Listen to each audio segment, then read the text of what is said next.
L'un des critères d'efficacité de votre site et par voie de conséquence des campagnes de web marketing que vous pourrez mettre en œuvre va reposer sur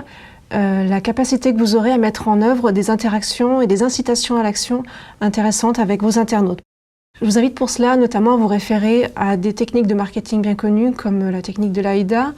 qui est l'acronyme pour attention, intérêt, désir, action, qui n'est ni plus ni moins que schématiquement un processus, des étapes clés dans le processus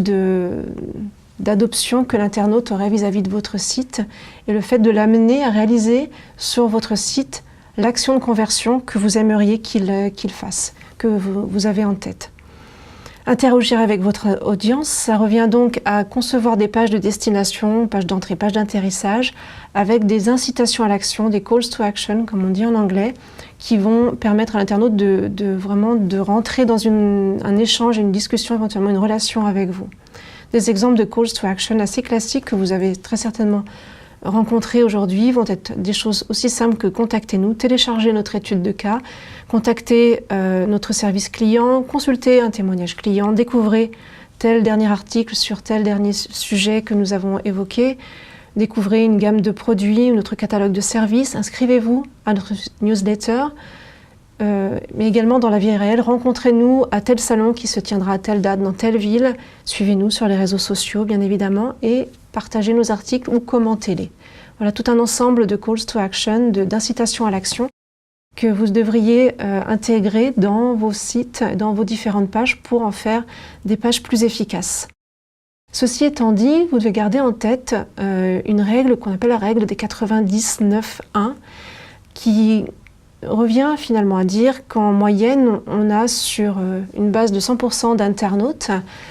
90% de ce panel d'internautes qui vont être des consommateurs relativement passifs, donc des spectateurs, qui vont se contenter plus ou moins de consommer de l'information, mais sans aller plus loin. 9% de ce panel de 100% vont être des internautes relativement plus actifs, donc des gens qui, sans créer le contenu pour autant, vont interagir avec vous, vont éventuellement commenter, partager les choses que vous aurez pris la peine de proposer et de créer.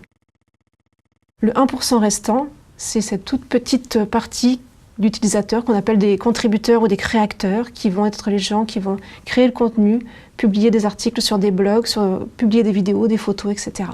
Et là, on commence à rentrer dans une approche qui est notamment l'UGC, sur lequel on reviendra plus tard, qui sont les contenus créés par les utilisateurs, le User Generated Content. Donc sur cette notion d'interaction avec l'internaute, gardez en tête que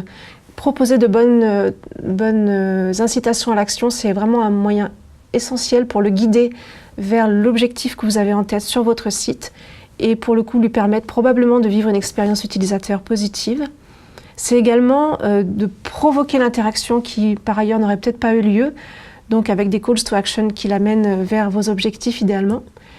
Et ce deuxième point étant à pondérer par la fameuse règle des 99-1, où statistiquement on sait qu'au global, peu d'internautes sont vraiment susceptibles d'interagir